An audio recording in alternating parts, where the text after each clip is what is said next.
In this video, I'm going to show you how easy it is to share a Hamina project with another Hamina user. As a cloud-based product, it's really quick and easy to share a project to another Hamina account, and they have instant access. And when they make changes, that is instantly reflected back to your project or the project on your side. Now, an important point to understand about project sharing is that you are giving full write access to the project to the other person. So while they can't delete the project outright because you are the owner of it, they can pretty much go and do everything else to your project with full write access.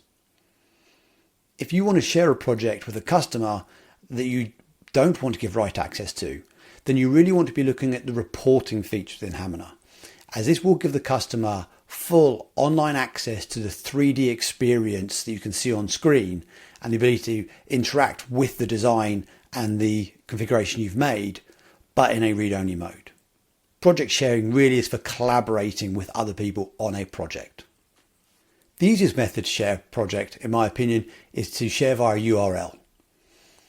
To do that, I come and click on the share button next to my name, and then I go down and click on the share via URL tab. This is going to create a web link to this project that when any Hamina user clicks on it, it will give them access to that project and add that project to their accounts. As you can see, I can password protect the project. I can put whatever password I want, or I completely delete a password and leave it passwordless if I want to. But you do get a warning if you're going to do that. Then we can also set an expiration date. This is the date at which that link is not going to work. It's not the link at which sharing the project will end. It's just the date that the link stops working. So if you share a project with somebody with an expiration date to the link, as long as they access the project before the expiration date, they will retain access to that project once the link itself expires. So once I've set the password for the link or not, once I've set an expiration date or not, I just click to create the link. And then I get a link to the project that I can copy and share to people, whether that's via email, in a document, messaging, faxed, printed out and tied to a pigeon's leg, whichever it is, you can have a link that you can share with anybody. And in my case, there's no password to access the link, and the link will never expire. If I want to revoke the link, I can just come down to the same menu and click revoke, and now that link no longer works. So I don't have to set an expiration date if I'm going to manually come in and remove that.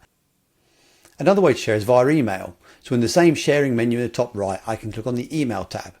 And here I can share directly to somebody's email. So let's go and share it with jerry@hamina.com.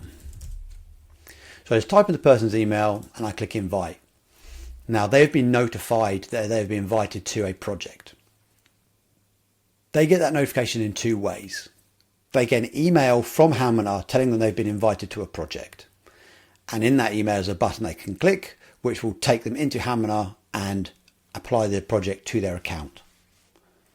Now, an important thing to note is that you can send a link to any email address. They do not need to be a Hamina user.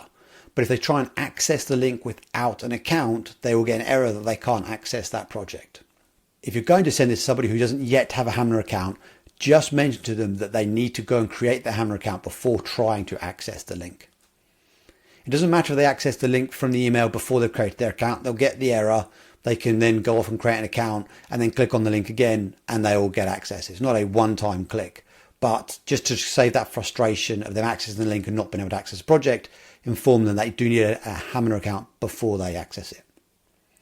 The other way you're notified when you're sharing via email is a link in your account. So if I change tabs at the top here to flip from my European to US Hamina instance, we can see in the top right hand corner, I've got a bell icon that's not normally present on your account unless you have a notification. It's got a flashing red dot to let me know there's something to see. If I click on that, we can see that Jerry has shared a project with me from his demo account. All I have to do is click approve and that project will be added to my account. So I come back to my EU tab here and we look, so we can see Jerry is still pending. So he has not clicked on that link at all, but Dan has clicked on the link. And we can see here that Joel is the owner of this project. So I have actually received this from Joel. This is not my project, but I can share the project on once I have access, because apart from being the owner, I have full permissions to do anything else with the project. The last way to share a project is via a team. And this is great when you manage a selection of engineers either within your company or across several companies who collaborate on the same projects. You can go under your name in the top right hand corner, click on Teams, and you can create a team. So let me go and create a team and call it Hamina Experts. And then you can choose any icon. Let's choose a shovel, why not? And then if you're in a project, it's going to ask, do you want to share that project with them? I'm going to say, no, this is not the project I want to share, so I'm going to cancel.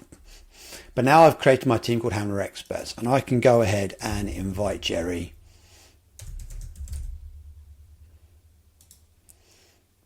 And I can invite, let's say, Grant. And I can create my team. Now when I go back to share the project via email, if I click on the place I can enter emails, I can see all of these teams, and we can see that new Hamina Experts team I've created. So I can click on that, and that team is instantly invited to the project. Now this is nice because when someone joins our team in the company and I want to give them access to a year, possibly years worth of projects we've been working on, I don't have to go back through all those projects one by one and remember what I need to give that user access to. I can just drop them into my team and they will inherit access to all the projects that team have access to instantly. Likewise, when someone moves around in the organization and they're no longer in your Hamina design team, you can go and remove them from that team. And even if they keep their Hamina account, they keep their company email, and they can access the tool, they lose access to all those projects. So by sharing to teams rather than via email or a link, it gives you a bit more scalability of adding people instantly, removing people instantly, and then getting access to multiple projects at a time rather than one at a time. So that's how easy it is to share projects around. Multiple ways, instant access, very flexible. If you have any questions, do let us know in Hamina Support.